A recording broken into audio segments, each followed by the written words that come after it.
humans! Welcome to the last video of 2013. But here's a makeup look for you guys who's going to New Year's Eve parties and so forth.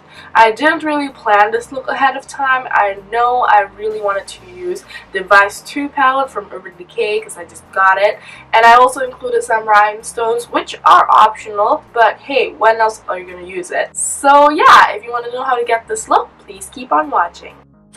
First, apply your moisturizer and face primer and allow it to sink in before applying your foundation. This will make it last a lot longer. For the brows, I'm going to use a brown gel liner and outline the natural shape of my brow and then fill it in. Whatever you apply on your brows, use quick hair-like strokes and feather it inwards to create a gradient.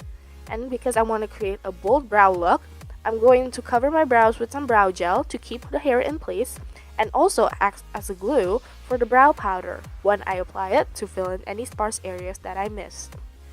And then blend with a spoolie to make sure that those scratchy marks that we made earlier looks a lot more natural. Clean up the edges using a concealer and then blend onto your skin. I know it looks really bright right now, but after applying eyeshadow and foundation later, it will blend into the natural skin tone a lot better. Use a piece of tape and tape off the outer edges of your eyes to the outer edges of your brows, just as a guideline. And then, for eyeshadows that don't crease and last all night long, apply eye primer to the top and bottom lid. From the Urban Decay Vice 2 palette, I'm going to take this matte light cream shade and pat this on the brow bone for dimension. Whatever you apply on your brow bone, make sure it's matte.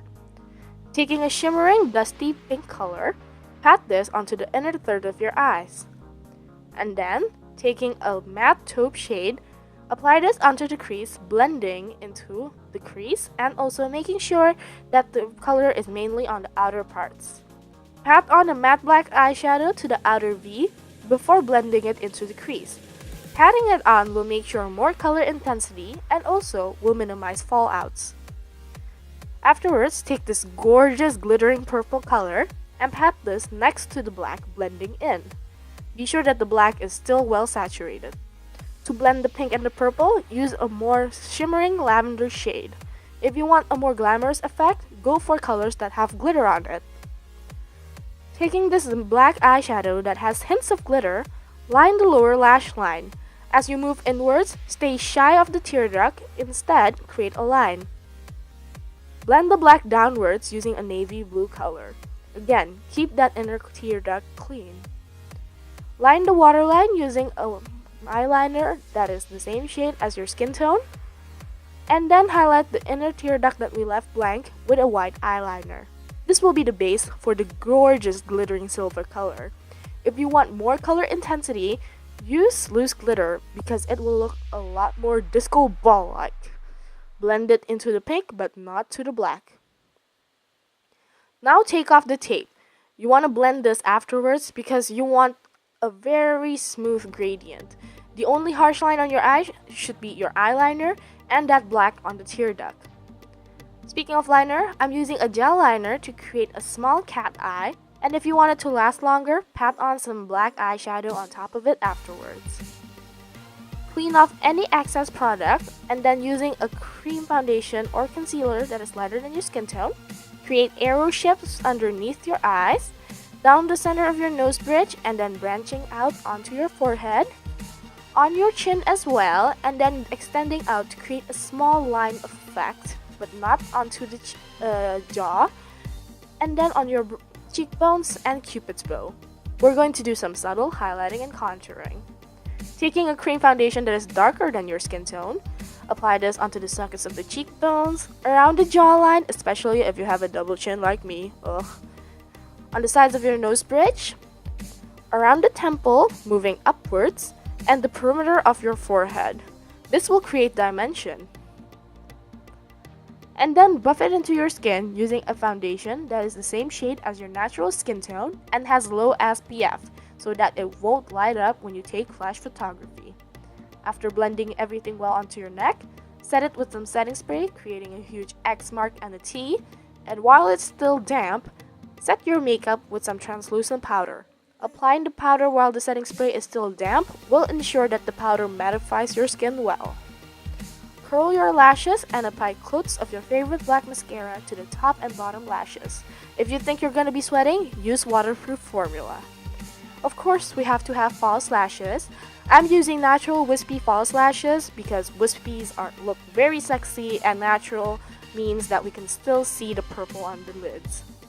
Using a variety shapes of rhinestones, I'm using a tear duct shape and also bigger sizes of rhinestones and smaller ones, creating a small triangle on the outer edges of my eye, and applying a smaller one, just one, on the inner corners to reflect light. If you want it to last longer, apply it with lash glue, but because mine had glue on it already, I'm just gonna stick to it. Contour the cheekbones using a matte warm bronzer to warm up your face, and then take a pink blush and apply it to the apples of your cheeks, blending into the hairline. If your inner corner is really glittery, like if you use loose glitter, don't use a highlighter like I'm doing here. But because my eyeshadows are only shimmering, I'm going to use a highlighter. Line the lips and fill it in using a nude lipstick, and then taking a peach nude lipstick, pat this onto the centers of your lips, and then blend a lighter pink color onto the edges, blending into the peach. This will create that pinky peach lips that has dimension. If the lash glue already dried at this point, conceal it using a liquid liner, but my lash glue took her time to dry, so it actually dried after I did my hair, so I'm just gonna fix it, concealing the lash band. And now your makeup is complete. I'm sorry I keep putting on purple on my New Year's Eve makeup tutorials, but it's my favorite color, and heck, it's a royal color. So I hope you guys enjoyed this. So that is the completed tutorial. I hope you guys found it helpful, and if you do, don't forget to click the thumbs up button. That would really help me a lot. And also subscribe to my channel if you haven't. Comment down below any video requests or questions that you may have. And FYI, my Naked 3 Urban Decay giveaway is still up, and I will put a link to the video where I explain about all of that in the description box. So I hope you guys will have an awesome year ahead, and I'll see you guys next year.